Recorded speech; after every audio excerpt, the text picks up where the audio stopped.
Hey guys, what's up? This is Rahul and welcome to another video. This is a series called as The Flawed Mind, and in this series, our main purpose is to explore and discover the flaws in human mind, the flaws in human thinking, what kind of mistakes or blind spots or biases you have, right? Because unless and until we understand the problems, and unless and until we understand or have a deeper understanding of the flaws of our nature, we won't be able to improve them, right? So this is going to be a continuation of the previous video. In the previous video we talked about Stanford prison experiment, right? We talked about how when somebody is assigned a role and is given certain powers, they often tend to abuse their powers, right? This video is going to be a continuation of another experiment which is called as Milgram's experiment, right?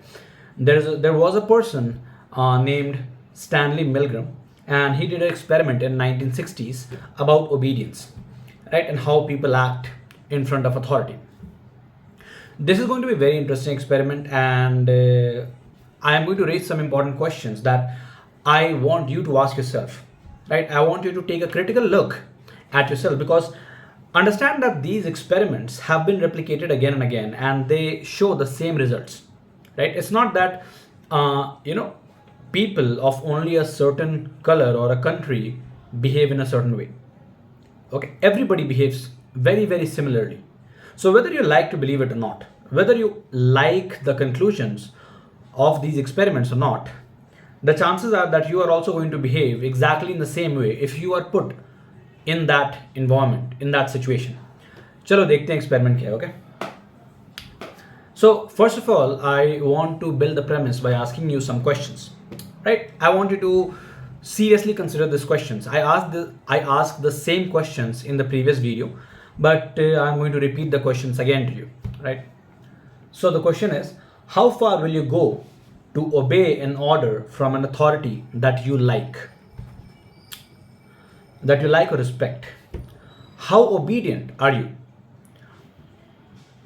The actions that you take in your life, the way you behave in your life, is that behavior, are those actions consistent with your own free individual thinking, or are you simply following instructions? Are you simply following somebody's orders, right? This somebody can be a living person, this somebody can be a dead person, this somebody cannot be a person at all, right? We can follow instructions or we can follow orders that are coming from abstract places. For example, advertisement or media, right? If media tells you that, hey, you know what, this religion is bad, or hey, you know what, this country is bad, right? If media tells you, media is not one person, media is not one single entity, media is a very complicated.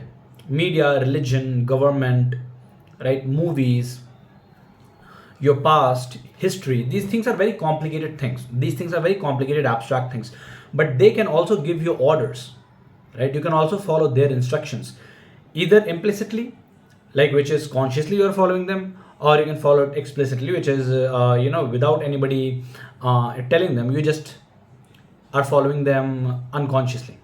Okay, next question. How much does your goodness depend on the environment, right? Is evil caused by the personality traits of the person?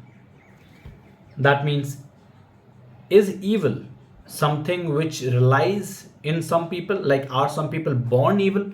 Are some people naturally evil? Or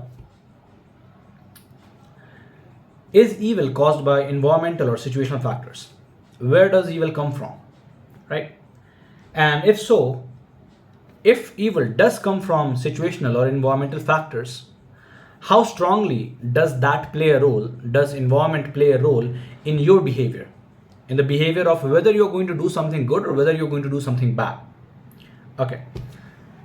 So, to add a little bit flavor to the discussion that we're having right now, I want to introduce you to a quote by Friedrich Nietzsche. The quote is something like this.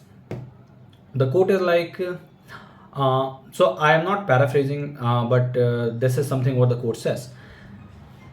I have very rarely found insanity in individuals, but in groups, in politics, or in epochs, insanity is the rule.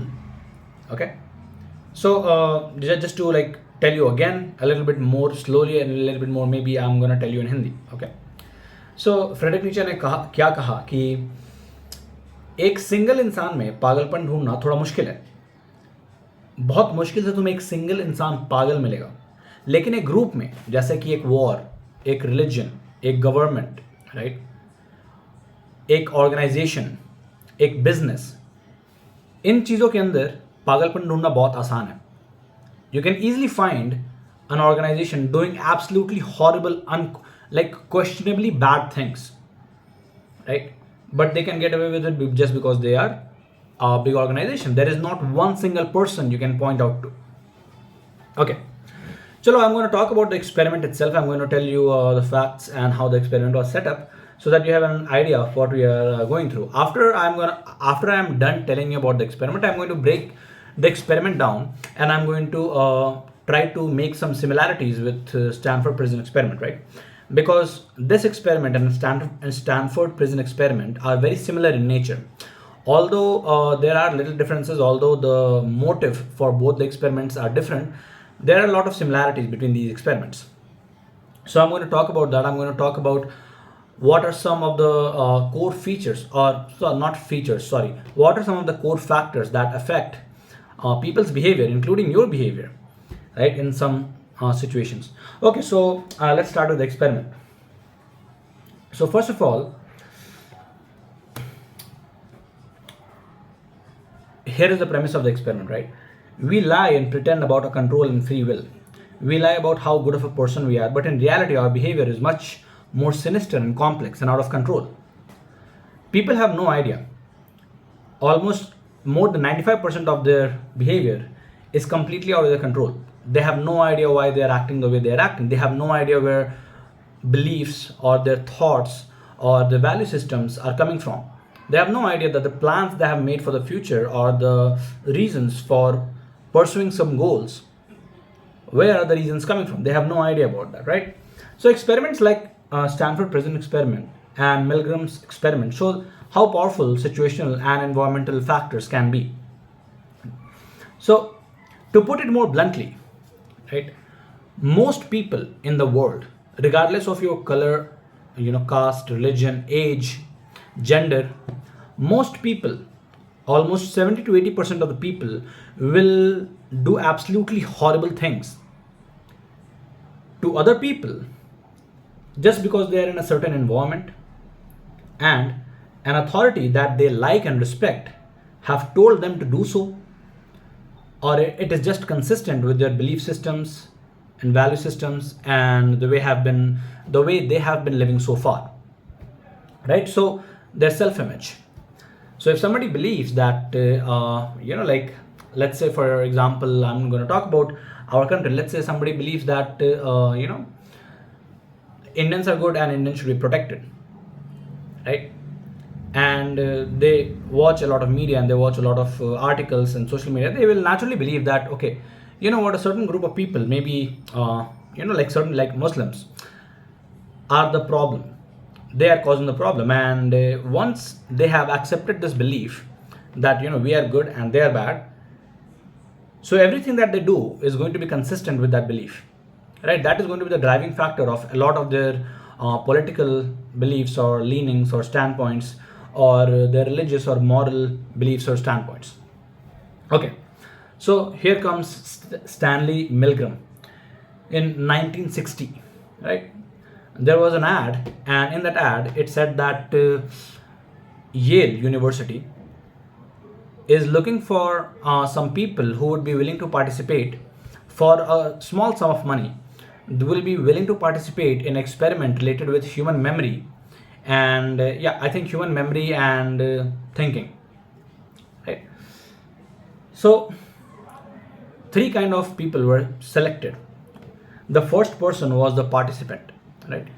He was the participant was the actual volunteer in the experiment. The second person was the learner or the actor, right? The learner was an actor that was pre-chosen to play a certain role, play the role of the learner, right? Or the student. Then there was the experimenter, the people who were conducting the experiment. So the role of the participants, people who participated in this study, in this experiment, the role of the participant was to act as a teacher. Okay, to act as a teacher. Their role was to read out a couple of questions or a couple of words to the learner or to the student, right? And make sure that they are giving the right answers. The learner or the student, they were actors, right? The students were actors. Students had to repeat the words that the teacher has told them in order correctly. If they get it wrong, the teachers would give an electric shock to the students, right? To the actors, to the learners. So students were sitting in a chair where they were connected to something that could shock them, something that could, like, one second, guys, somebody has gone mad, absolutely crazy. Yeah, sorry about that. So the students would be delivered a shock if they get the order of the words wrong, right? Shocks ranged from 15 volts to like a scary, deadly 450 volts. Okay. So the shocks like that the teachers had, that the participants had, they were named as like they had labels. Okay, and they were labeled as some slight shock, moderate shock, danger, like danger or severe shock, and there was another one that was just labeled simply XXX. I mean, it could have meant like death, or it could have meant the ultimate punishment. Okay, so every time the participant or the teacher would say a few words, and the student had to repeat the words in order, and the participants, the teachers, were given orders by the authority or the experimenters in a white lab coat who are working as professors in Yale University, right? So this experiment was being conducted in the basement of Yale. So they were told to do everything. Like they were told that, okay, if the student gives the first answer wrong, give him a medium shock, or give him a like just a normal slight shock, right? And if he kept giving wrong answers, keep increasing the voltage. And you can increase the voltage as much as you want to. You can increase the voltage up to 450 volts, right? So in reality, like the students, right, were not getting shocks because they were actors, right? They were just pretending to get shocks. They were just pretending to react or act as if they are being shocked. Okay, and this teacher or the participant asked question 1. The student gave the right answer. Then the participant asked the second question, right? Student gave a wrong answer. He was like, okay, buzz, electric shock, right? And when given the electric shock, obviously it was not a real shock. Nobody was actually harmed in the video, like which was not the case in Stanford prison experiment. In this Stanford prison experiment, people were actually hurt. People were actually beaten. Okay, so second question he gets wrong, right? He gets the order of the words wrong. There is a shock. There is a slight shock in there. The student reacts a little bit, like ouch, right? Then the third question, student gives the right answer. Fourth question, student gives the wrong answer. Then the intensity of the shock was increased, right? 15 to maybe 45 volts, right? Then this time the student actually acted a little bit more aggressively, right? Like he was cursing something, like, oh my god, fuck it, man, this hurts, stop it, please. So as the questions increased, right, the fourth question, fifth question, sixth question, seventh question, and the students kept giving wrong answers, the intensity of shock was being increased. There were times when the students or the actors would pretend to cry, pretend, and they would beg the teacher, they would beg the teacher to stop the experiment because it's too painful, right? In some cases, when the participants administered the highest voltages, right, the students would pretend to die. They would pretend to fall, like everything was being recorded. There was a mic, so the teachers could hear the agony and the pain that the students are going through. So in some cases, when the maximum voltage was given, maximum shock was given to the student would pretend to die, right? Throughout the entire test, the participant or the teacher, they would have their doubts. They'd be like, they would get a little bit uncomfortable. They would get a little bit, anxious or annoyed or, scared that they are doing something bad. But the experimenter would reinforce, like, bhai, don't worry, you're not doing anything wrong. You're not doing anything bad. This is for the sake of science. This is important. I want you to remember this. I want you to understand this, right? I want you to understand how the experimenter gave an excuse, right? A reason, a logical reason for an illogical or irrational action, right? Hey, don't worry, what you're doing is completely okay, right?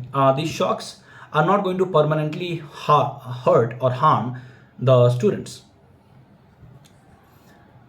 They are painful, but they are not going to harm the students, right? But in reality, a 450 volt shock can be quite deadly. It can be quite serious. So the students had their hesitation, but they went through the entire experiment. Now here are the results of the experiment, right? So surprisingly, most of the participants actually did administer the most dangerous shock, that is 450 volt, the shocks that were labeled triple X. They actually did shock the students to that degree, right? After the experiment, Milgram asked them, how many participants do you think would have delivered the most severe shock of 450 volts? So the average answer given by the participant was 3%. Right? They thought that only 3% people would deliver the most painful shock. Right? Okay. But in reality, in all the documented study that was done, all the well-documented study that has been done, a shocking 65% of the participants administered the most painful shock. Right? But they were all thinking that, you know what, other people are not going to do it because this is so bad that most people will not do it.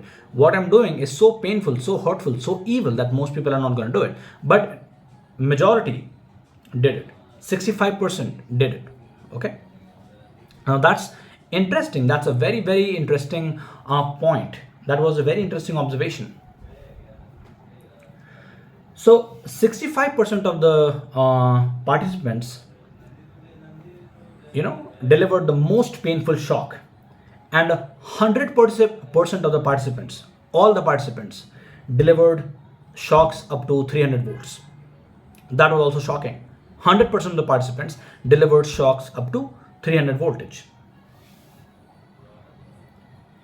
So this study, I don't care about the morality right now or the ethics. What I care about is what I can learn from the study, right? The reason I'm sharing this study with you is not because we can argue or debate about the morality, like, oh my God, whether this is right or not, whether this is ethical or not.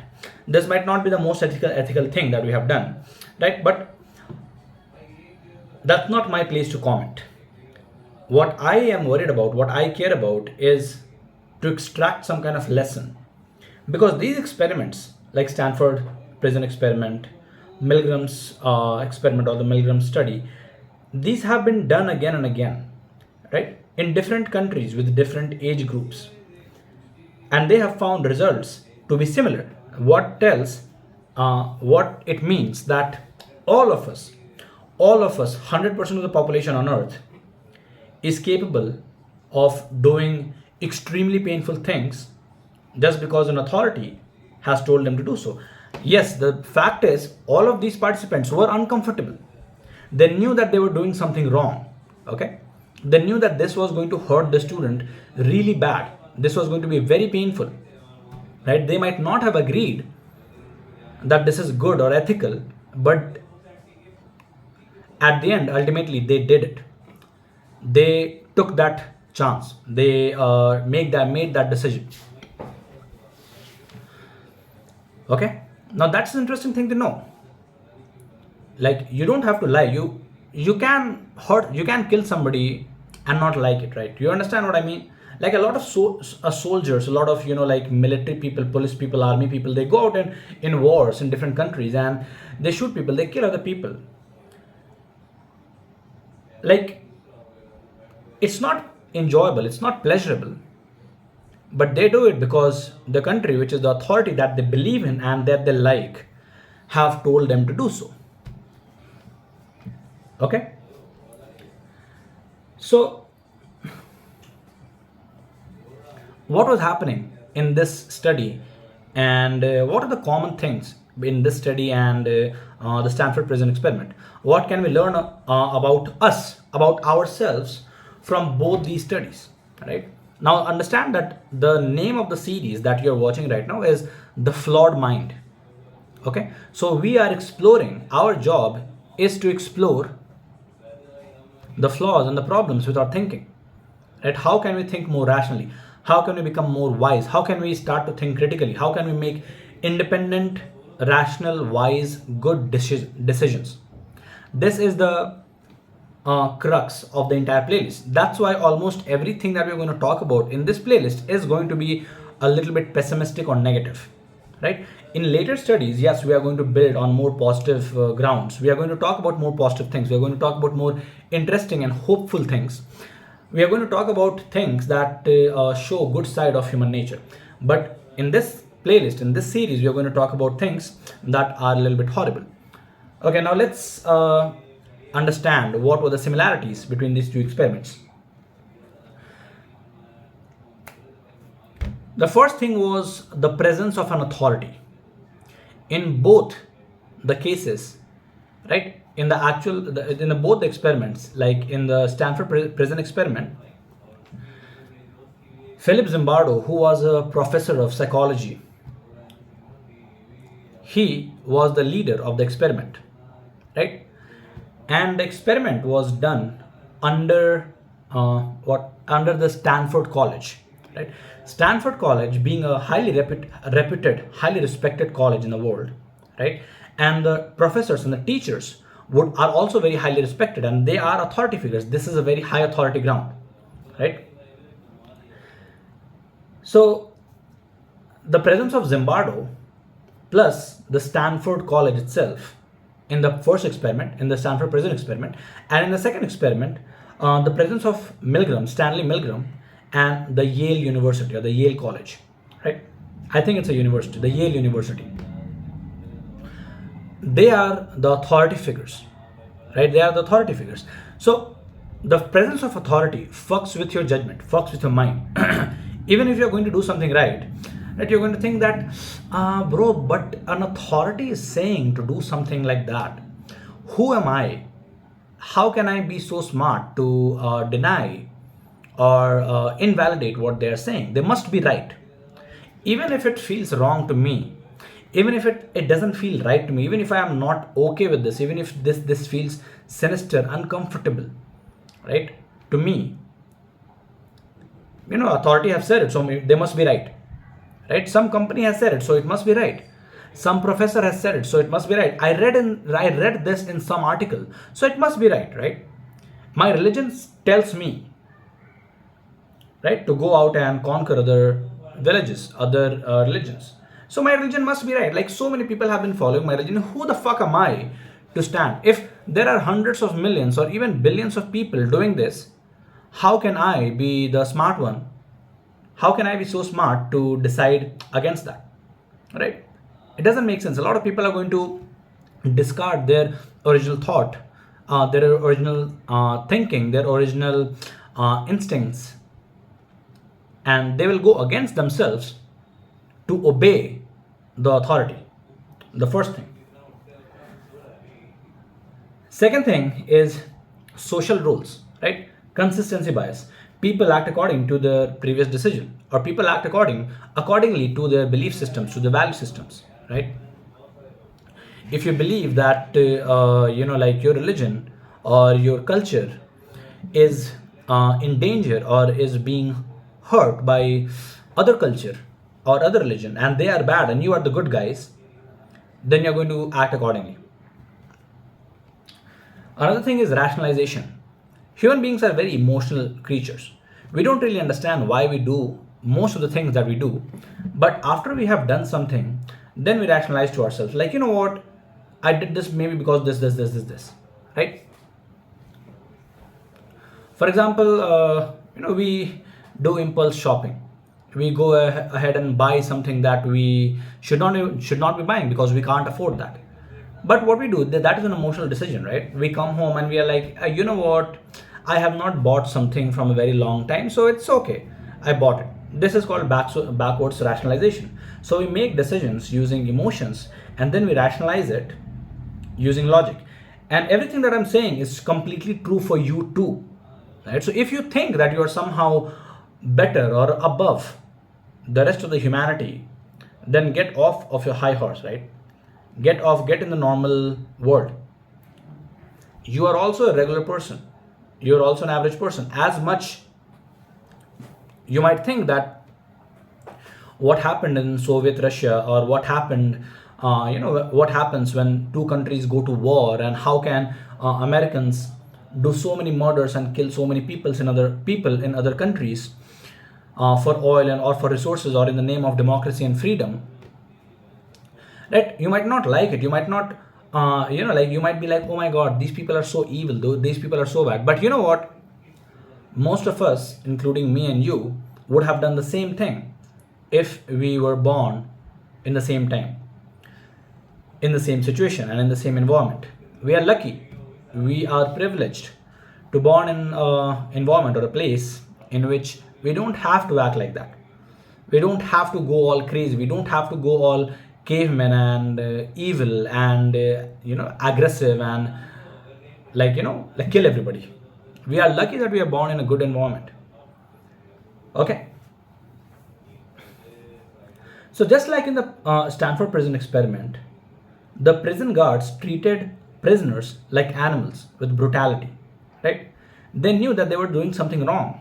Even in this experiment, Milgram's experiment, participants showed signs of agitation, signs of uncomfort or scare, or fear, sorry, and they asked the experimenter, like, hey, should I be doing this, man? This feels a little bit too much. You know what? He just given a wrong answer. Like I could just give him a little bit shock, but the experimenter had some prompts, and experimenter was like, hey, you know what?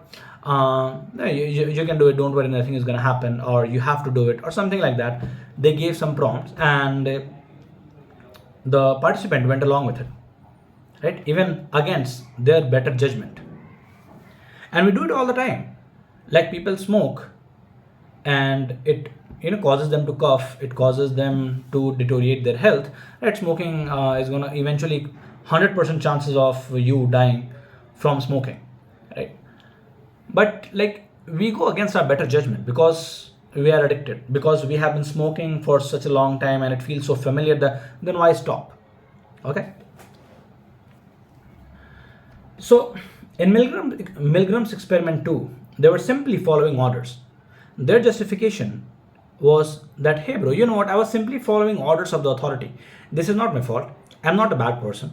I haven't done anything bad. I was simply following orders. I was told that this was for the greater good. I told that this was for some science experiment. I was told that this was for the sake of science and understanding human nature. So I did it. I was not in the wrong, right? And they were right. They were right. They were told that this was for the sake of science, and this is what people are told all the time, right? Like imagine a country, like imagine Japan going to war against China. Naturally, all Japanese are going to think that Japan is in the right and Japan should win. And naturally, all Chinese are going to think that China is in right and Chinese should win. But in reality, who is in the right? Right? Like, do you think that if you give a list of evidence or a list of justification that Japan, you know what, you have been doing wrong things, right? You have been doing wrong things, and the anger of China is justified. Do you think Japan is going to be like, oh my God, yes, how could I not see this? You know what? Hey, everybody, please come back. The war is over. We are not going to fight anymore. We are going to surrender, and we are going to negotiate for peace. This is over. We are calling all the troops, all the ships, all my fighter jets in. Okay? No, it's not going to happen. It's not about who is right, who is wrong. They are simply following orders, right?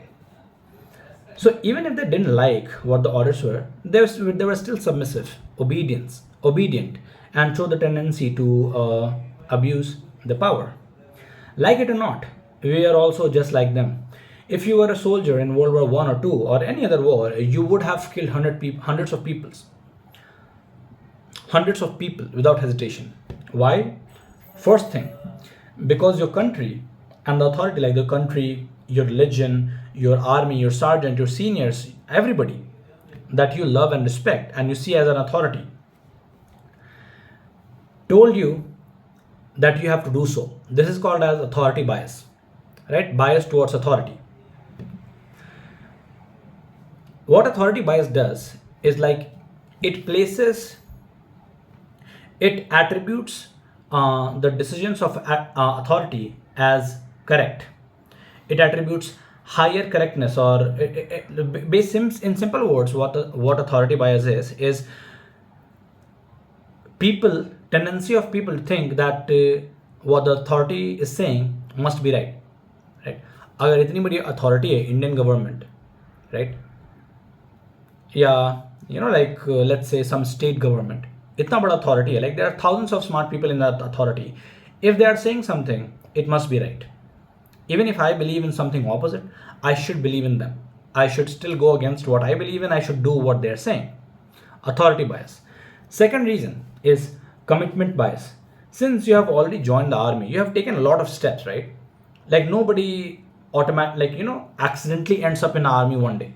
You have taken a lot of steps, right? When you were young, you might have seen some movie or you might have heard a story that enraged you against the other country or against the other religion, right? And then media showed you, and media fueled your rage, your anger, your frustration against the other party, right? And eventually you made friends who also reflected the same beliefs that you have, right? This is called an echo chamber effect, that people find out, the people eventually strive to find out other people who think and believe exactly the way they do. So it becomes an echo chamber, right? So they are not being presented with contradicting beliefs. They are being presented with everything that they believe in, right? And later they may go to school and they may go to college, and something bad happens in the country. Then it triggers everything. Then they are like, oh my God, you know what? Now I'm 100% going to join the army and I'm going to kill all those bastards. I'm going to kill all those motherfuckers. Why? A lot of small series of events happen like a domino effect, right? One after the other. One event fueling the other event, the other event fueling the third event, like so, fueling the other another event. So small things eventually lead up you to the army. So if you have said yes to these many things, you would eventually say yes to whatever is coming next. So one day you end up in the army and now you have a gun in your hands, and now for some reason that might be accurate, true or untrue, you think that you are the right person. You think that you are in the right direction and they are in the wrong direction, and you must kill them, right? You must kill them. So the second is commitment bias. And you're going to believe in your country, even if your country has done bad things. You're going to justify the bad behavior, the bad actions of your country, of your group, of your religion, and you'll still keep doing wrong. Now, this is not about some people. I'm talking most people, and I can bet you are also going to behave like this. So you have to be humble. You have to understand that these flaws exist deep inside you. Then only you can overcome them. If you are ignorant about them, or if you are living in delusion that, you know what, I am like a perfect man, right? I am like Ram or Jesus Christ, or I am like Sai Baba, I am like Buddha. I'm not going to do all that. I'm going to do, I'm going to always do the right thing. Like, yeah, fuck, get the fuck out of my face, bro. You're not going to do the right thing. So the third is herd mentality or confirmation bias, as we have been talking about. Right? The tendency to do what the majority is doing, even if everybody is doing it. This is what people think, right? If everybody is doing it, it must be right. Right? There are so many people doing this, acting acting in one way. How can you say that they are wrong and you are right? Again, confirmation bias. So if everybody is doing something, I must do so too. Yes, the herd mentality. There is safety in the middle of the herd. People want to be in the middle of the herd. People want to be associated with a group. Why? Because it takes away the individual responsibility. Right? If in a group you do something, the blame goes to the group, not one person. Nobody can blame you for something bad that the entire group did. So you can do a lot of bad, horrible, hellish, unthinkable things under the influence of a group or under the influence of an ideology. Okay.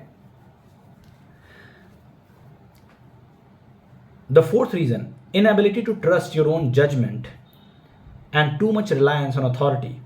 And the herd is like all of these things, the herd mentality, authority, and ability to trust your own instincts. All of these things make people do very stupid things. These things are going to make you do stupid things. Effect of power and certain status. Right? In both these experiments, this was common. These things were common. Right? Effect of power. Like in the Stanford prison experiment, the prison guards were normal students who were suddenly given the power to control a prison. Even though the prison was not a real prison, but they were indeed given the power to control the prison. And what we talked about in the last video, the power corrupts, and absolute power corrupts absolutely. Right? So they were given the power. The same with Milgram's experiment. The person who was a teacher, right, who was a participant, who was given the power or who was given the duty to deliver shocks to the student if they are wrong, he was also given the power over the student. Right? And with increased power, especially if the power is unearned, if you have not earned your power, if you have not like worked hard for your power, if you do not have the skills or the merit to have the power, you are going to do bad things. So the effect of power and status given to the prison guards in a Stanford experiment and the teacher participant in the Milgram experiment, this caused this kind of behavior, right? And the last thing which a lot of people kind of miss out on, but I want you to notice and I want you to understand, the effect of anonymity, the blanket of being anonymous, right? In both these, people were given anonymity. That, hey, you know what, nobody is going to really know you as a person. You're not going to be out in the news. So you can do whatever you want to do. You will not be caught. So this is also related to the herd mentality, because the reason that people want to join in a herd is they have the ability to disregard their personal responsibility in a herd, in a group, right? So this is the blanket of anonymity is related to the herd mentality. And a crowd or a herd makes you anonymous. If you are in a crowd of 3,000 people doing something absolutely horrible, everybody was doing it, so I did it. What's wrong in it, right? So anonymity dissipates, it evaporates personal responsibility, right? Whatever happens in a group stays in a group. It cannot be attributed to one individual. It cannot be attributed to you and your characteristics and your actions and your behavior. But the blame comes on the group. Hence, people often do very, very terrible things under the blanket of anonymity. Right? This is the third time I'm going to stress this point, that I don't think we should run away from the negative facts or the negative facets of human personality or human nature or human behavior. Today's society and media has become too addicted to kind of toxic positivity. Everybody is trying to be positive all the time. Bro, just because you ignore the bad, it doesn't mean the bad goes away, right? If your car has a problem, if your car has a punctured tire, if your car has a leaking fuel pump, just because you ignore it, it doesn't mean that it goes away. It only becomes worse. So if we keep ignoring the negative things about human nature, these things are going to keep becoming worse and worse and worse, and we will not know how to control them. This is the reason I'm making this entire playlist, to understand in how many ways we are flawed, right? I'm going to tell you a very interesting story in a second about something that happened in World War One. Okay.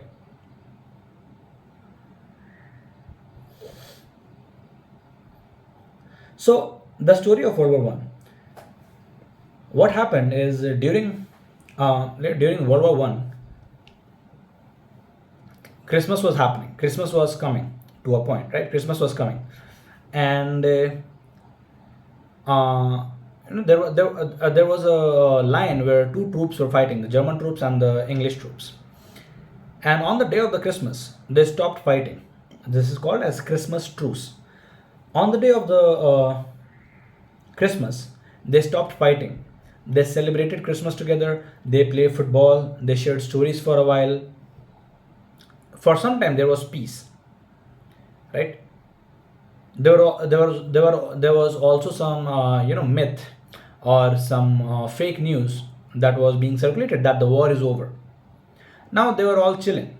They were all like, like 2 days ago, they were all trying to kill each other in the most brutal way possible and the most efficient way possible. And now they're all playing football and sharing stories about their families and celebrating Christmas. Like, what the hell is happening? But after that day, they went back to killing each other. If you ask all of those people that what you did, was it justified? Were you doing the right thing?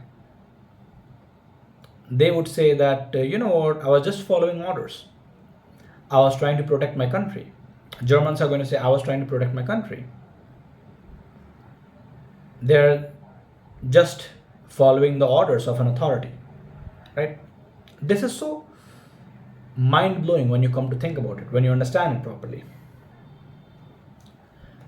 Like, they did not know each other enough to hate each other or love each other or like each other. For them, they're just like some other human being. But it's just their job, right? It's just my job to go in a country and kill hundreds of people or bomb an entire city. It's just my job. Why? Because my country has told me to. Everybody in my country believes that you guys are bad, so you must be bad. How do I know that you're not bad? So a lot of things, a lot of horrible things in human history have been done because of this obedience to authority, because of people not questioning authority, because people who did not have the skills or moral strength or ethical strength to think independently and act independently. They gave in the easy choice because everybody was doing so. They rationalized their actions, their behavior, which cannot be excused. They rationalized their actions and behaviors as if, that was the probably the right thing to do, right? So a mixture of all of these things, like drive our behavior. These factors are very like deeply rooted in human beings. And if you want to avoid these things, if you want to get over these flaws that are inside you, right? So you have to keep some things in mind. In this video or in the previous video that I was talking about, my job was just to convey the information about the experiment and share my opinion.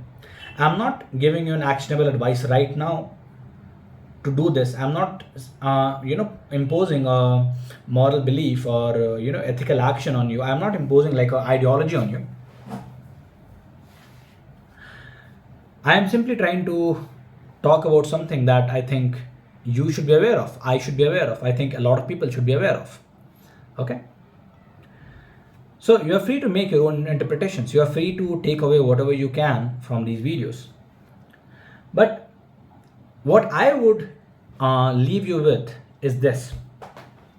Ask yourself, in which areas, in what kind of circumstances, in what kind of environment do you act like this? Ask yourself this question. And don't say that you don't ever act like this, because you do, right? Ask yourself this important question.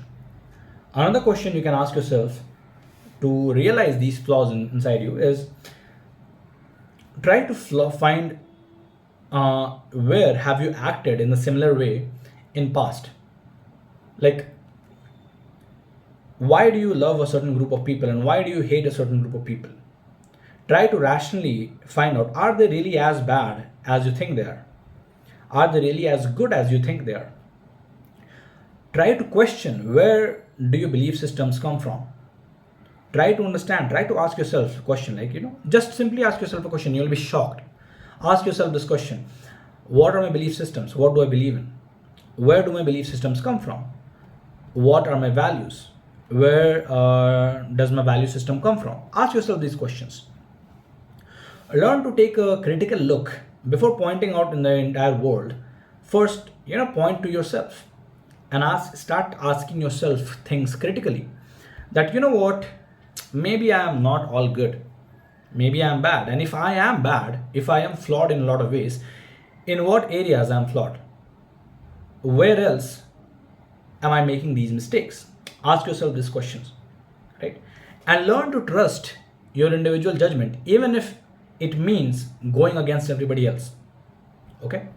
If you think something is right, rationally right, and you have the reasons to believe so, if you have done rational, if you have done good thinking behind the reasons, right? And if you believe in something, then stand on it. Don't let authority, don't let ideology or group identity, or don't let identity, like groupism, the herd mentality, drive you in the direction that you don't want to go. Right? Just because you have a need to belong somewhere, it doesn't mean that you should fuck yourself over. Right? Learn to question authority. Don't be always obedient. Be a little bit of a rebel. Right? I'm not saying be rebel with everybody. Obviously, like, be a nice person, but also take everything that a government or that a salesperson or that a business or that a media outlet is saying, take everything with a grain of salt. Right? Take everything with a grain of salt, because understand that everybody has some self-interest. Right? If a business is saying you to do XYZ, ask yourself, what are they going to get if I do this? Right?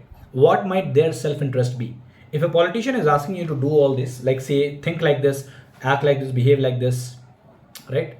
Talk like this, ask yourself, what might be the self-interest of that person? Right? Everybody is selfish and everybody is motivated, especially political leaders and powerful people are very, very highly self-interested. They are motivated by greed. They are motivated by power, money, status, popularity. Right? So ask yourself, like, what's in it for them? Why is somebody asking me to do something? What might their self-interest be in this? Right? And you're going to be safe. Thank you so much for watching the video. I thought this video was going to be a little bit under 30 minutes, but this is a little bit long, but I hope that you enjoyed the video. I think that we talked about a lot of interesting facts in the video, and we went over a very wide ground. We covered a very wide ground in this video. Thank you so much for watching this video. Again, if you like the video and if you want to support me, subscribe, hit the subscribe button, follow me on Instagram. The handle is the same, Menoverse. Comment your thoughts, comment what did you learn, comment what was your favorite part in the entire video, like the video, share this video with your friends or in your groups that you are a part of. Share this video with other people that you think they might be curious about these things. They might find these things valuable. right? I am making videos to educate you guys. I'm making videos to teach you something new. Obviously there is a self-interest here also.